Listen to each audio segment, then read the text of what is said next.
특히 전 정부도 이런 부분에서도 잘못이 있었다, 이런 부분에서 라는 것을 서로 얘기하고, 그리고 현 정부에서도 스스로 이런 부분에 대해서도 좀 시행착오가 있었다. 네, 안녕하세요. 김광석입니다. 23년 경제가 또 끝나가고 24년을 준비해야 될 시점이 왔는데, 이 경제가 좀 어떻게 흘러갈 것인가, 또 우리는 뭘 준비를 해야 될 것인가, 오늘 인터뷰를 통해서 그런 부분에 대해서 성심껏 말씀 올리도록 하겠습니다. 그냥 학창 시절에 공부를 하다가 경제 공부가 참 재밌다라고 느꼈었고요. 대학원으로 진입하거나 뭐 할 때 경제 공부를 계속 해왔고요. 받아준 조직이 또 국책연구기관이었는데 경제연구원이었고, 또 그 경제연구기관이 지방 이전을 할 때 서울에 있고 싶어서 또 이직한 곳이 현대경제연구원이고, 그러다 보니 이제 경제를 연구하는 게 이제 제 직업이 됐고, 지금은 그 경제 연구한 어떤 제가 보고 있는 경기 판단과 혹은 경제 전망에 대해서 기업이나 가게나 여러 대중 여러분들께도 꼭 전달해 드리는 게 좋겠다 하는 마음으로 임하고 있습니다. 네, 우리는 경제를 알아야 합니다. 네, 경제를 알아야 하는 이유는 경제 주인공이기 때문에 그렇죠. 내가 경제를 살아가고 있는데, 내가 이 영화의 주인공인데 그 주인공이 빠진 영화가 말이나 됩니까? 여러분 한 분 한 분이 경제 주인공이고, 그러니까 당연히 여러분 때문에 경제가 구성되고 운영되는 것인데, 당연히 경제 주체로서 경제가 어떤 현상인지를 알아가야 될 것 같고, 비유적으로 표현해 본다면 나라는 경제 주체는 마치 배와 같고, 그 배는 거대한 바다 속에 떠다니는 거죠. 근데 바다가 어떤 모습일까, 어떤 바다로 건너갈까, 이런 바다의 모습을 명확히 이해할 때 거대한 파도가 밀려온다 그러면 단단히 준비하는 것이고, 평온한 파도가 있다 그러면 또 즐길 준비를 하시면 되죠. 나라는 배, 혹은 우리 집 가게라는 배, 또 여러분이 소속해 있는 기업이라는 배, 이런 배는 분명 경제라는 바다에 둘러싸여 있기 때문에 경제라는 바다가 어떻게 움직이고 있나, 우리는 어디까지 와 있나, 어디로 가고 있는가, 이런 것을 들여다보면서 의사결정을 해야 된다, 이런 생각을 합니다. 두 번째 질문에 대해 답변 드리면, 네, 경제 전망을 어떻게 숙지해야 되는가. 글쎄요, 그래서 저는 그런 질문을 많이 받고 있기 때문에 경제 전망서를 매년 발간하고 있거든요. 근데 경제 전망에 대한 관심은 분명 가져야 되고, 경제가 어떻게 흘러갈 것인가라는 것을 가늠하시면서 살으셨으면 좋겠는데, 근데 그 가늠하는 데 있어서 그 경제의 언어가 장착이 안 돼 있다 보면 정확하게 그 경제 현상을 받아들이는 데 어려움이 있거든요. 예를 들면 CNN과 같은 어떤 방송을 보는데, 그 방송에서 이런 것을 주의하고 지금 당장 빨리 지진이 일어나니까 피하세요 라고 하고 있지만, 내가 영어에 미숙하면 그 메시지가 나한테 와닿지 않기 때문에 전혀 무슨 말인지 체감할 수 없겠죠. 마찬가지로 경제 현상을 좀 들여다보고, 경제 신문을 읽고, 경제 기사를 습득하고, 뭐 다양한 경로를 통해서 경제를 이해하려고 하고 있지만, 경제의 언어가 다소 미숙하다 보면 그 같은 메시지도 잘못 뒤틀려서 받아들여지는 경우가 있거든요. 가장 대표적인 예가 제가 2022년부터 2023년 경제 전망서를 쓰면서 23년에는 경기 침체 옵니다, 그 말씀을 정말 수천 번도 더 드렸는데, 초반에는 왜 저 사람은 비관적이지, 왜 경제가 이렇게 안 좋을 거라고 그러지, 왜 자꾸 경제 위기 온다고 그러지? 근데 사실 저는 경제 위기 온다는 표현을 한 번도 한 적이 없거든요. 경기 침체 온다고 했었고, 같은 경기 침체 온다라는 메시지를 받아들은 그 독자분께서 경제 위기로 뒤틀려서 받아들이신 거죠. 이 부분을 굳이 해석하자면 경기 침체와 경제 위기가 구분이 안 된 거죠. 이 경제의 언어가 미숙했던 거죠, 결과적으로. 근데 경기 침체가 지금 와 있는 거고 우리는 경기 침체 국면을 살아가고 있잖아요. 경제 위기가 오는 것이 아니라. 근데 경제 위기가 올 때 나타나는 자산 시장에서의 현상과 경기 침체일 때 나타나는 또 자산 시장에서의 현상이 완전히 다르거든요. 경기 침체 온다라는 메시지를 경제 위기 온다라고 받아들이고 자산 시장도 완전히 뭐 폭망할 거야라고 받아들인다면 결과적으로 나의 잣대로 경제의 언어를 갖추지 않은 채 경기 침체 옵니다라는 메시지를 잘못 받아들이는 거 아니겠습니까? 그래서 이제 경제의 언어를 좀 장착하시고 그리고 그 쉬운 경제의 언어로 대중의 언어로 경제를 들여다보셔야 된다 하는 마음으로 그때 그런 마음으로 경제 입문서 제 애칭이 이제 경제 읽어주는 남자니까 경제 읽어주는 남자의 15분 경제 특강이라는 책을 그래서 낸 거고 경제의 언어책이죠.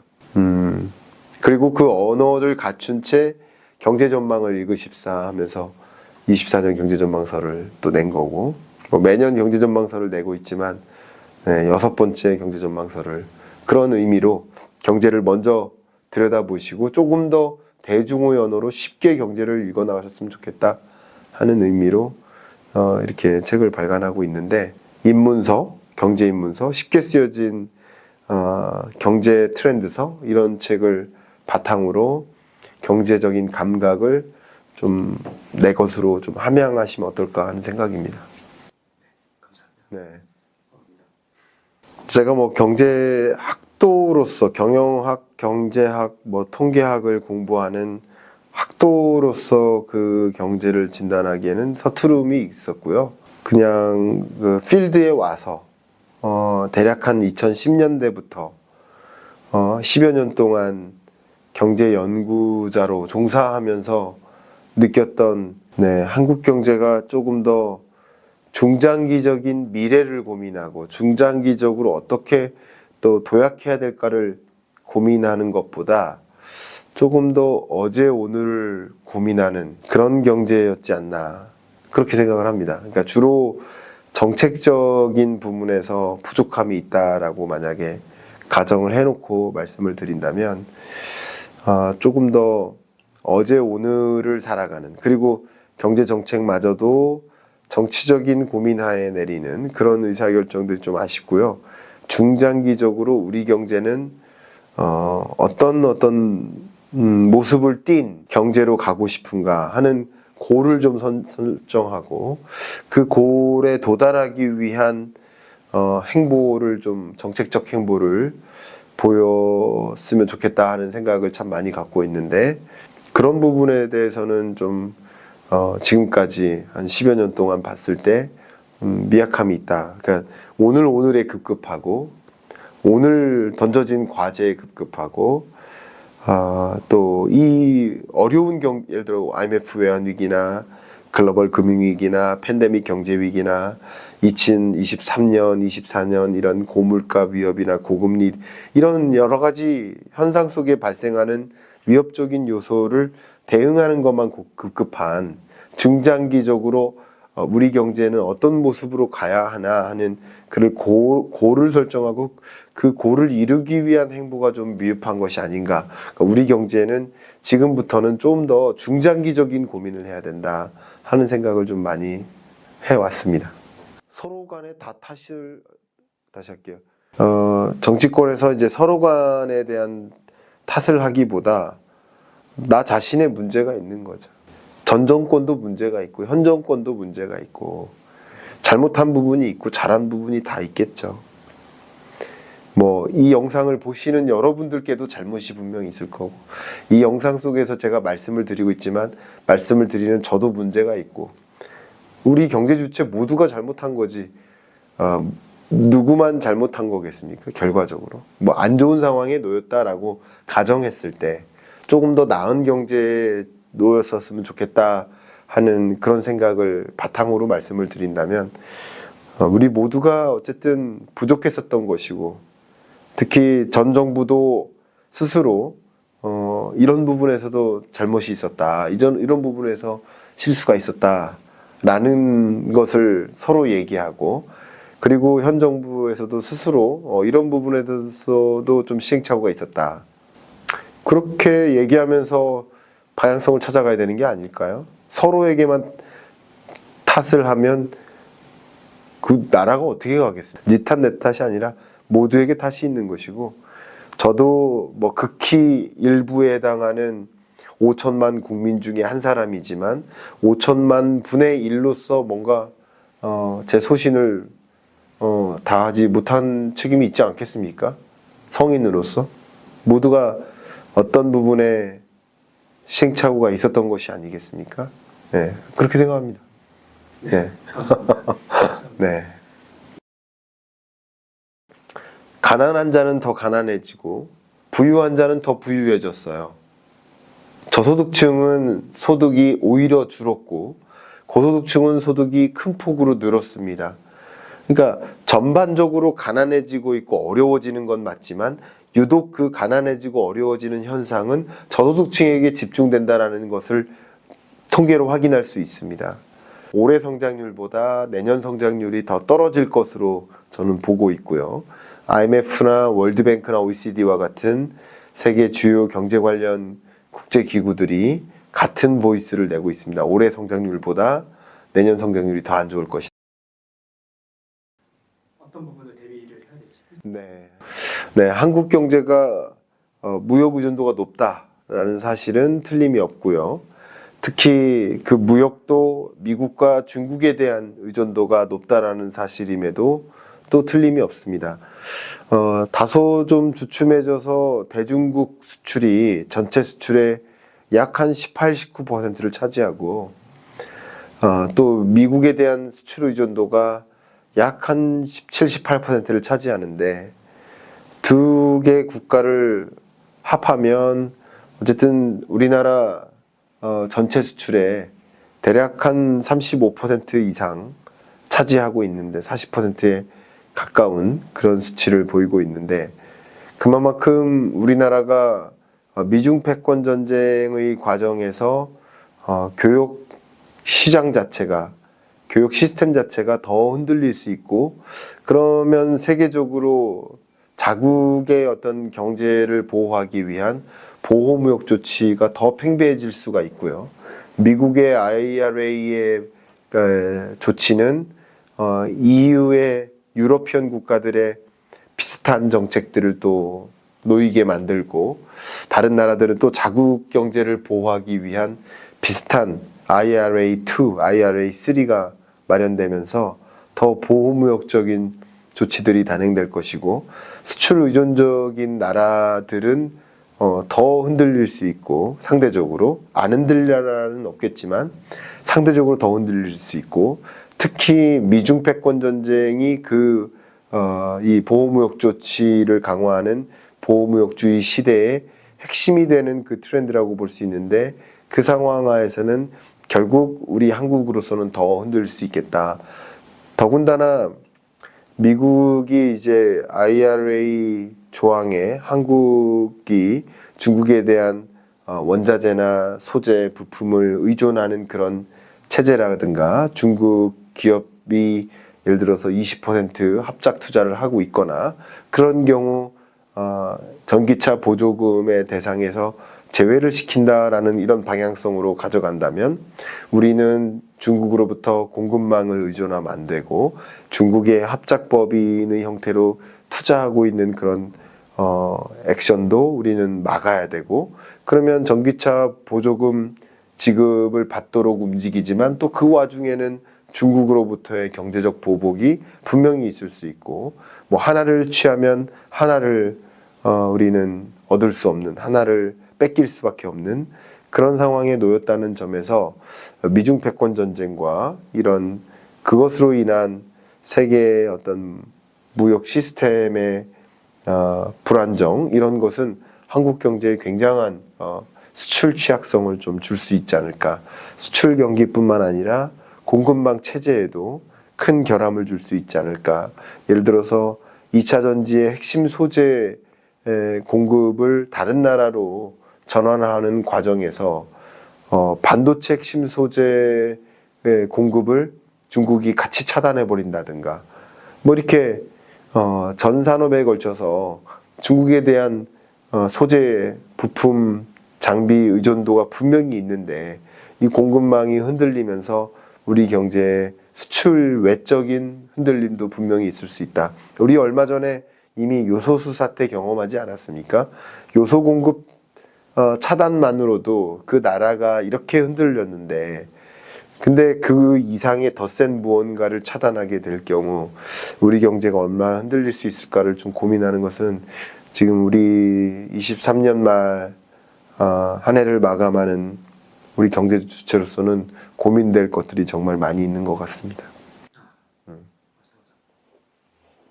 네, 책 제목에서 쓰여 있는 것처럼 내년 키워드는 스태그플레이션입니다. 저도 정말 많은 기업들의 이 경영 전략 회의나 임원 워크숍이나 이런 성격의 자리에 참석을 하고 있고 그 기업들이 당면에 있는 경제 여건에 대해서 설명을 하고 또 어떻게 대응을 하셔야 됩니다라는 조언을 드리고 있는 입장에서 역시 이 영상을 보시는 여러분들께도 꼭 드리고 싶은 이야기는 스태그플레이션에 대응하라입니다. 그러니까 스태그플레이션이라는 이 현상 자체가 고물가를 동반한 경기 침체이거든요. 결과적으로는 23년까지 고물가라는 숙제를 분명히 해결했어야 되는데 이 숙제를 해결하지 못한 채 24년으로 건너가는 거예요. 고물가는 여전하고 저성장 국면은 또 장기화되고 그러니까 고물가와 저성장이 같이 만난 이런 스태그플레이션이 진전되는 것이죠. 그러니까 기본적으로 가계의 소득 수준이 떨어지고요. 물론 처분 가능 소득이 명목 기준으로는 그렇게 떨어질 리는 없습니다. 그런데 실질 소득이 너무 확실히 떨어지고요. 그러다 보니까 실질적으로 소득은 정체되어 있는데 물건은 치솟으니까, 물건 가격은 치솟으니까 그러니까 살 수 있는 물건의 개수가 줄어들고 그러면 소비 지출 여력이 축소되니까 할 수 있는 대표적인 대응이 외식비 줄이고 오락, 여가, 스포츠 활동을 줄이는 이런 의사결정을 내리다 보니까 그것의 또 주요 대상이 자영업자고 자영업 경기는 또 위축되고 자영업 경기가 우리나라 취업자 기준으로 보면 2,700만 중에 대략 한 650만 정도 됩니다. 그러니까 거의 한 4분의 1 정도에 해당하는 우리나라 국민이라고 볼 수 있겠죠. 그 가구라고 볼 수 있겠죠. 그렇죠? 4분의 1 정도가 자영업 가구인 거죠. 쉽게 말하면. 그러면 이 자영업 경기가 위축되면 또 역시 그게 악순환으로 전체적인 경기를 안 좋게 만드는 이런 국면이라고 볼 수 있어요. 그러니까 이게 스태그플레이션이 정말 위협적이고 국민의 이 삶의 질이 좀 떨어지고 더군다나 양극화는 더 벌어지죠. 23년 3분기 통계가 마지막이니까 3분기 가구별 소득을 비교를 해보면 23년 3분기를 21년 3분기와 비교를 하겠습니다. 왜냐하면 고물가와 고금리가 등장하기 전 단계의 시점과 비교를 하는 거죠. 해보면 약 2년 동안 가난한 자는 더 가난해지고 부유한 자는 더 부유해졌어요. 저소득층은 소득이 오히려 줄었고 고소득층은 소득이 큰 폭으로 늘었습니다. 그러니까 전반적으로 가난해지고 있고 어려워지는 건 맞지만 유독 그 가난해지고 어려워지는 현상은 저소득층에게 집중된다라는 것을 통계로 확인할 수 있습니다. 그만큼 어려운 국면이니만큼 정책적으로도 이런 양극화 문제를 어떻게 해결할 것인지 어제 오늘을 고민하는 게 아니라 중장기적으로 이 분배 문제를 또 어떻게 해결할 것인지, 이렇게 어려운 국면 속에서 기업들도 분명 뭐 판매가 제대로 이루어지지 않으니 소매 판매가 위축되니 기업 경기도 위축되고, 그러면 가게와 기업이 어려우니까 세수가 덜 거칠 테고, 그것은 결국 정부의 세수 부족으로 연결이 되고, 정부도 이 경기를 또 부양시킬 만한 여력도 또 위축되는 악순환인 거죠. 그런 국면이 이제 스태그플레이션이라고 볼 수 있기 때문에 스태그플레이션에 대응을 해야 되고, 한국 경제는 이미 23년에 스태그플레이션으로 진입한 것으로 저는 진단하고 있고, 글로벌 경제, 평균적인 글로벌 경제를 놓고 보면 24년이 스태그플레이션 시대에 진입하는 것으로 저는 판단하고 있습니다. 그런 관점에서 이 스태그플레이션의 늪에 우리가 놓여 있다. 바다가 아닌 스태그플레이션이라는 늪에 놓여 있다. 라고 절감을 하고, 어떻게 대응책을 고민해서 이 늪으로부터 빠져나올 수 있을지 그런 생각을 좀 집중해야 될 시대라고 저는 생각을 합니다. 네. 경제 성장률이 올해보다 내년 더 떨어질 거라고 생각하지는 않습니다. 근데 세계 경제는 올해 성장률보다 내년 성장률이 더 떨어질 것으로 저는 보고 있고요. IMF나 월드뱅크나 OECD와 같은 세계 주요 경제 관련 국제기구들이 같은 보이스를 내고 있습니다. 올해 성장률보다 내년 성장률이 더 안 좋을 것이다. 올해가 3.0, 내년이 2.9%, IMF는 그렇게 보고 있고요. OECD 같은 경우는 올해가 3.0, 내년이 2.8, 요 정도, 2.78, 요 정도로 보고 있고요. 전반적으로 올해 성장률보다 내년 성장률이 더 안 좋을 것으로 보고 있습니다. 한국 경제 같은 경우는 사실 올해 경제 성장률이 너무나 낮았기 때문에 1.4%로 정말 경제 위기 때를 제외해 놓고 보면 최악의 성장률이기 때문에 이거보다 더 떨어지기가 어려워요. 기저효과가 있기 때문에 그래요. 성장률로 보면 올해보다 내년이 나을 수 있어요. 그래도 2%에 근접한 그런 성장률을 볼 수 있습니다. 그러나 그것은 성장률의 문제이지, 숫자의 문제이지, 우리가 체감하는 경제는 어제도 안 좋고 오늘도 안 좋은, 올해도 안 좋고 내년은 더 안 좋은, 왜냐하면 저성장이 장기화되고 있다는 현상도 생각해야 됩니다. 실물 경제적으로는 저성장이 고착화되고 장기화되는 그 현상이 어려운 거죠.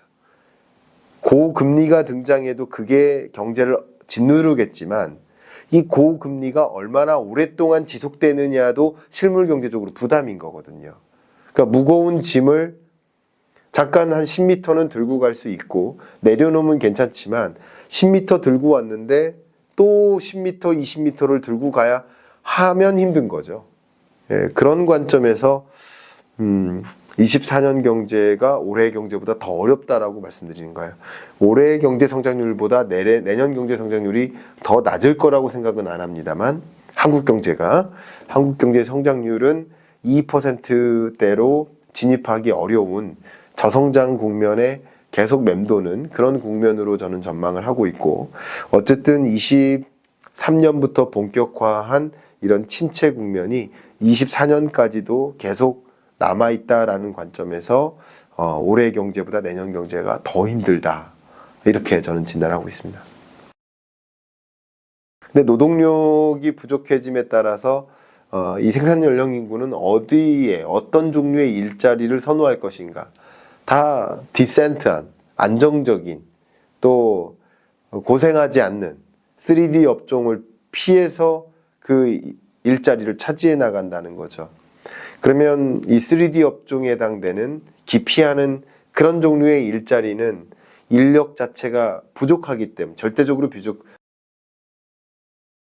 이 문제를 어떻게 바라보시나요? 네, 프랜차이즈의 문제라고 생각하지는 않고요. 근데 어쨌든 프랜차이즈든 개인 자영업체든 어쨌든 자영업의 문제고, 이 자영업자가 기본적으로 이 스태그플레이션 현상에 놓여 있기 때문에 소위 햄 가격 오르고 단무지 가격 오르고 김 가격 오르고 전기요금, 가스요금 다 오르는데 김밥 가격도 같이 올려 잡자니 단골 손님이 떠날 것 같은 걱정인 거죠.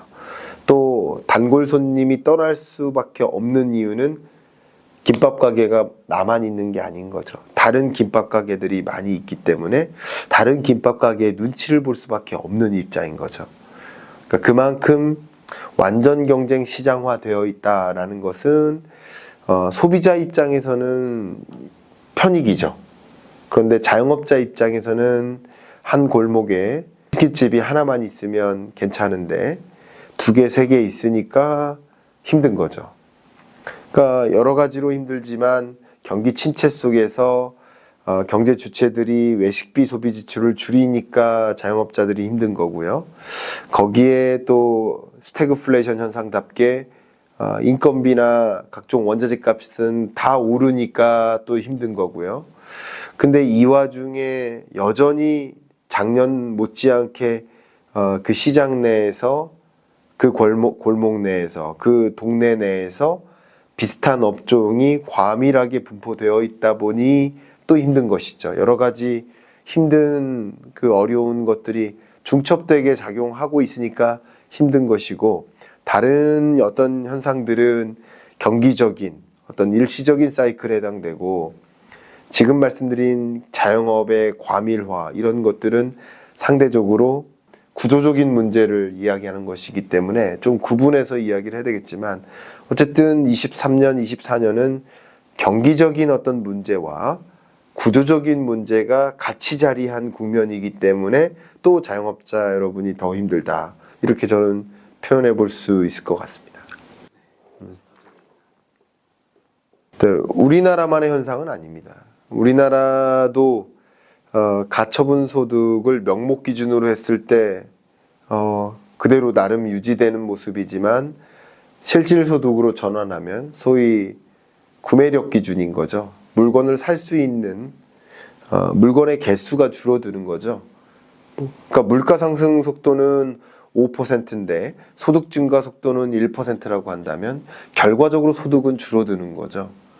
그런 국면에 놓여 있기 때문에 우리나라만 그런 것이 아니라 세계적으로 이 고물가를 당면한 주요국들이 다 이런 좀 어려운 국면에 놓여 있는 것이고, 상대적으로 우리나라는 소득의 증가 속도가 더 떨어졌고, 그리고 물가 상승률은 생각보다 다른 주요국보다는 높게 유지되는 거죠. 물론 우리나라보다 더 높게 물가가 뛴 미국이나 유러피언 국가들은 더 심각하겠지만, 상대적으로 평균적으로 보면 세계 평균 물가 상승률과 비교해 봤을 때 우리나라는 물가가 상대적으로 더 높았고 소득 증가 속도는 상대적으로 더 떨어졌다고 볼 수 있기 때문에, 그런 면에서 우리나라는 조금 더 어려웠었다. 세계적인 현상이지만 한국 경제는 그 세계적인 현상 속에서도 더 가혹했었다, 이렇게 평가합니다. 우리나라 현재 우리나라의 가장 중요한 중장기적인 숙제는 단연 인구 문제일 것입니다. 인구가 줄고 있고 또 저출산 현상 때문에 앞으로는 그 인구의 줄어드는 속도가 더 빨라질 것이라고 보고 있습니다. 그러면 우리 경제가 감당해야 될 숙제들이 굉장히 많아지는데, 그 중에서 또 한 가지의 숙제는 분명 노동력입니다. 노동력이 또 가파르게 줄어들고 있습니다. 특히 이 인구 감소와 함께 맞물리는 그 특징이 고령화 현상이기 때문에 생산 연령 인구 15세에서 64세까지의 만 기준으로 이 생산 연령 인구가 줄어드는 속도는 더 빠른 거죠. 인구가 감소하는 속도보다. 왜냐하면 고령자가 많은 비중을 차지할 테니까. 그러면 생산 연령 인구가 가파르게 줄어드는 국면에서는 기본적으로 우리가 생각할 수 있는 것은 노동력의 부족. 근데 노동력이 부족해짐에 따라서 이 생산 연령 인구는 어디에 어떤 종류의 일자리를 선호할 것인가, 다 디센트한 안정적인 또 고생하지 않는 3D 업종을 피해서 그 일자리를 차지해 나간다는 거죠. 그러면 이 3D 업종에 해당되는 기피하는 그런 종류의 일자리는 인력 자체가 부족하기 때문에, 절대적으로 부족하기 때문에 노동력이 부족한 그런 현상의 모습을 제대로 우리는 확인할 수 있는 영역들인 거예요. 농업이나 수산업이나 이런 영역 건설 현장에서 보면 우리네 생산 연령 인구가 기피하는 부문의 일자리인 것이고, 그러면 그런 부문의 일자리가 있는 만큼 인력도 충분해야 되는데 우리 한국인 생산 연령 인구로서는 그 부문의 인력을 채우기가 부담스럽습니다. 채우기 위해서는 더 많은 인건비를 지불해야 되니까. 그래서 이런 것들이 온전히 유지되기 위해서는 해외로부터 인력이 충분히 수급될 수 있는 체제를 만들어야 되고, 인구 감소 시대의 인구가 이렇게 빠른 속도로 줄어들고 있는 과정에서 다양한 대응책을 고민해야 되겠지만, 그 가장 중요한 대응책 중에 하나는 노동력 감소인 거고요. 그 노동력 감소도 주로 어떤 부분의 노동력 감소냐? 바로 3D 업종에 기피하는 일자리의 노동력 감소 문제가 있기 때문에, 역시 이런 부족한 부분에 대한 인력을 해외로부터 또 수급받을 수 있도록 하는 그런 체제를 마련하는 것은 우리 경제가 풀어야 할 굉장히 중요한 숙제이고요. 외국인 근로자가 노동하기를 선호할 만한 그런 근로 조건을 좀 만들어주고, 또 이 외국인 노동자를 편애하거나 또 인종차별하거나 이런 문제, 근본적인 깔려 있는 그런 문제부터 하나하나 해결하면서 이들이 원하는, 외국인 노동자들이 가장 원하는 일자리가 한국에 있다라는 그런 생각으로 경쟁적으로 더 좋은 인력들이 한국으로 올 수 있도록 하는 그런 생태계를 마련하는 것도 중요한 우리의 과제라고 생각합니다. 네. 4차 산업혁명은 뭐 이미 도래됐고요. 뭐 기본적으로는 아날로그에서 디지털로의 전환이니까요. 생산성을 끌어올리는 역할이라고 볼 수 있겠죠. 기본적으로 우리가 투입할 수 있는 노동력은 이제 앞으로 제한적이기 때문에 한 단위의 노동력이 투입됐을 때 더 많은 아웃풋을 가져올 수 있는 체제를 만들어야 되고, 소위 4차 산업혁명과 디지털 전환과 같은 이런 산업 패러다임의 전환은 그 한 단위 노동 투입에 따른 아웃풋의 그 놀라운 수준의 급증, 이런 것이 다시 말하면 생산성의 혁신을 가져오는 일이라고 볼 수 있기 때문에, 지금 특히 우리 경제가 당면에 있는 인구 감소와 노동력 부족과 생산 연령 인구의 감소, 이런 현상에 대응하기 위한 거의 유일한 방향성 아닐까, 이렇게 생각을 하고요. 결과적으로는 이제 4차 산업혁명을 지금 이루어가고 있는 가운데 필요한 핵심 기술, 그러니까 4차 산업혁명은 기본적으로 인공지능, 빅데이터, 사물인터넷, 이런 다양한 4차 산업혁명의 기반 기술들이 활용될 수 있도록 해야 되고, 그러기 위해서는 또 그런 기술들을 많이 갖고 있는 인재들을 많이 확보해야 되는데, 그런 부분들이 우리가 그 다음 과제로서 도약해야 될, 추구해야 될 우리의 고민이 아닐까, 이런 생각을 해봅니다. 정치적으로 이해관계에 있는 이쪽 세력들은 집값이 올라간다고 말하면 마치 다른 정치 세력이라고 치부하고, 또 반대의 경우에는 그렇지 않고, 이게 어떻게 그 경제의 숫자를 이야기하는 과정에서도 양분법적으로 정치화될까? 어떻게 하는지 궁금하고, 그 해결 방안.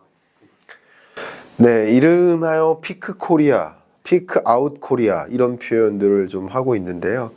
그러니까 과거의 고성장 시대는 이미 끝났다. 그냥 우리 경제는 아예 저성장 체제로 전환되는 것이다. 이렇게 설명을 많이 하고요. 그 저성장 체제로 고착화될 것이냐 라는 그런 질문, 본질적인 질문에 대해서 답변 드릴 때 사용하는 그 지표가 잠재 성장률이죠. 그러니까 실질 성장률이 아니라 그 나라의 산업 구조, 인구 구조, 경제 구조, 이런 뭐 기술 수준, 이런 것들을 감안했을 때 어느 정도의 성장이 기대될 만한가 하는 것이 잠재 성장률이라고 할 수 있고, 그 잠재 성장률을 들여다봤을 때 과거에는 뭐 9%대의 높은 잠재 성장률을 보였는데 근래에는 2%대로 떨어지고 또 2024년부터는 그거마저 안 되는 잠재 성장률의 둔화가 예상이 됩니다. 마치 기초 체력 자체가 계속 줄어드는, 체급 자체가 떨어지는 그런 국면으로 좀 보고 있고요. 그런 관점에서 우리 경제가 정말 잠재 성장률을 어떻게 끌어올릴 수 있나라는 그런 부분에 대한 정책적인 고찰이 더 집중되어야 될 시점이라고 저는 해석을 하고 있습니다. 저는 이제 경제를 전망한다는 얘기는 뭐 여러분들이 가장 관심 있어 할 법한 그 경제 지표를 숫자로서 얘기하고 그 숫자를 전망하는 게 경제 전망인 거죠. 부동산 전망도 마찬가지죠. 그런데 예를 들어서 집값이 상승할 것이다 혹은 하락할 것이다 라는 것은 그 숫자가 올라갈 것이다 떨어질 것이다 라는 것을 전망하는 것인데, 이제는 그 숫자를 보는 그 관전 포인트가 독자들이 정치적으로 양분되어 계시다는 것을 나중에 알았습니다. 그러니까 소위 정치적으로 이해관계에 있는 이쪽 세력들은 집값이 올라간다고 말하면 마치 다른 정치 세력이라고 치부하고, 또 반대의 경우에는 그렇지 않고, 이게 어떻게 경제가 그 경제의 숫자를 이야기하는 과정에서도 양분법적으로 정치화될까, 뭐 그런 생각을 좀 많이 해서 좀 씁쓸했었어요. 참 아쉬웠었고요. 오히려 무주택자에게 집값의 상승 시점이 올 때는 상승한다고 이야기하고 하락하는 시점이 올 때는 또 하락한다고 말할 수 있는, 그게 건전한 거시경제의 판단과 부동산 시장에 대한 판단이고, 그런 의견을 드려도 그것을 원하지 않는다는 것을 알았습니다. 그러니까 제가 이름하여 지록위마라고 표현했는데, 사슴을 보고 있으면 사슴이라고 얘기해야 되는데 많은 대중들이 말을 원하는 거예요. 말을 원한다고 해서 분명 사슴인데 말이라고 말할 수가 있냐 이거죠. 그럼 정치적으로 편향되면 말이라고 말해줘야 된다라고 생각하고 말이라고 말하면 인기 끄는 거죠. 그런 현상이 너무 아쉬웠습니다. 경제가 왜 그렇게 정치적으로 이분법화되고 이해관계의 측면에서 이분법화됐는지, 부동산 시장이 상승할 거라고 만약에 전망하면 그게 무주택자들을 더 어려운 환경에 만드는 게 아니라 상승하는 시점이 오면 내 집 마련을 시도함으로써 양극화에서 밑으로 내려가는 양극화로 결정되지 않도록, 내가 그 밑으로 내려가는 양극화가 되지 않도록 조언해 드리는 것인데, 그죠?